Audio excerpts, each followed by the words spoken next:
मैं परिमल तरफदार प्रस्तुत हूँ आपके सामने रॉबर्ट ग्रीन की पुस्तक 48 लॉज ऑफ पावर के नियम 4 के साथ। कम एवं आवश्यकता हो उतना ही बोले। बात जवान से तीर कमान से निकलने के बाद वापस नहीं आती, इसलिए जितना आप बोलते जाते हैं, हो सकता है आपके द्वारा कोई मूर्खतापूर्ण बात कही जाए। अगर आप उसे अस्पष्ट, अनिश्चित और रहस्यमय बना दें तो मौलिक लगेगी। प्रभावशाली लोग कम बोलकर प्रभावित और भयभीत करते हैं। जितना आप बोलते जाते हैं उतनी ही अधिक संभावना होती है कि आप कोई मूर्खतापूर्ण बात कह देंगे। जो कम बोलते हैं वे ज़्यादा रहस्यमयी एवं ताकतवर दिखते हैं। जब लोग जान जाते हैं कि आप क्या सोच रहे हैं तो आपके खिलाफ योजना बना सकते हैं। कभी कभी आप अपने शब्दों से दूसरों को नाराज भी कर सकते हैं, आपके बिना जाने ही। और ज़रूरत से ज़्यादा बोलते हैं तो लोग आपको हल्के में लेने लगेंगे, लेकिन यदि आप कम और सटीक बोलेंगे तो लोग आपके बातों पर ध्यान देने लगेंगे, आपको गंभीरता से लेंगे।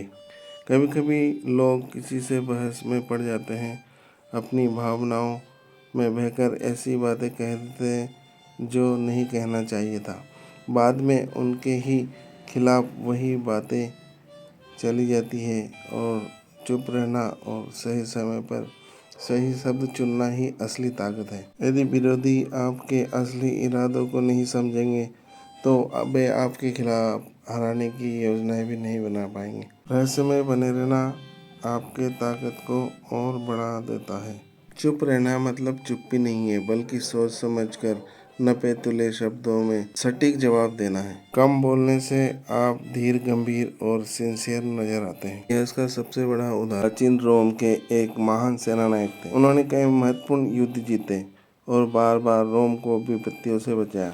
रोम में उनकी वीर गाथाएं गाई जाती थी। 17 वर्षों से निरंतर युद्ध लड़ते रहने के कारण आम लोग उन्हें नहीं पहचानते थे, लेकिन वीरता, उनकी प्रसिद्धि, इसका फायदा उठाने के लिए कैरियोकलस ने राजनीति में आने का निश्चय किया। उन्होंने कौंसुल के उच्च पद के लिए चुनाव लड़ा, लेकिन वो चुनाव हार गए अपने बड़बोलेपन एवं घमंड के कारण। घमंड तो उन पर शोभा देता था क्योंकि उन्होंने अपनी पूरी जिंदगी देश की सेवा में और वीरता में लगा दी थी। उम्मीदवारी के भाषण के दौरान वो अत्यंत भावुक हो गए और अपनी शौर्य गाथा स्वयं ही बताने लगे और शरीर पर लगे दर्जनों घाव दिखाकर उन्होंने भाषण की शुरुआत। लोगों के आंखों में आंसू आ गए, लेकिन वो बोलते चले गए और इतना ज़्यादा बोलते चले गए कि लोगों को लगा कि वह वीर कम और बड़बोले ज़्यादा है। जब कोई अपने ही मुंह से अपनी प्रशंसा करता तो उसका यश कम हो जाता है। उनके इसी बड़बोले कारण उनका पूरा यश धुल गया। लोग उनके विरोध में वोट दिए। हार के पश्चात कैरेनियस अपने युद्ध क्षेत्र को लौट गए और जनता से इस हार का बदला लेने की कसम खाई। उन्होंने लोकतंत्र की अवधारणा की निंदा कर डाली एवं पेटिशनों को शासन सौंपने की वकालत की, जिससे जनता भड़क गई और उनके खिलाफ मुकदमा दर्ज की गई तथा उन्हें फांसी की सजा सुना दी गई। बाद में उनकी सजा को उम्र कैद में बदल दिया गया तथा उनको देश निकाला दे दिया गया। सोचिए, एक परम देशभक्त को सिर्फ अपने बड़बोलेपन के कारण अपनी देशभक्ति, शौर्य, सम्मान सब शून्य हो गया। इसलिए तोल मोल कर ही बोलना चाहिए। हमने देखा ज़्यादा बोलने के नुकसान, अब देखते हैं कम बोलने के फायदे एक उदाहरण से। सन किंग लुई के दरबार में मंत्रीगण आठों प्रहर राज्य के विकास के बारे में विचार विमर्श करते रहते थे। प्रतिनिधि नियुक्त कर राजा के समक्ष पेश किया जाता था तर्क वितर्क के लिए। दो पक्षों को गौर से सुनने के बाद लुई कहते थे, देखेंगे।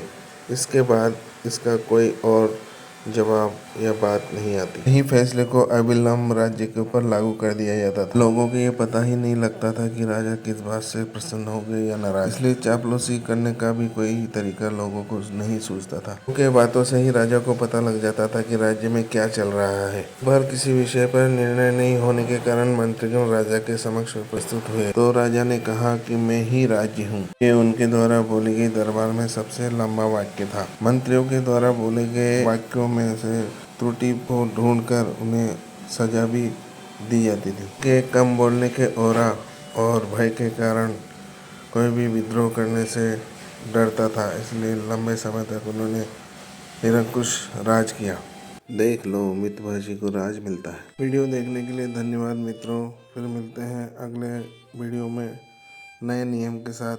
तब तक आप स्वस्थ रहे, मस्त रहे और व्यस्त रहे। हरे कृष्णा।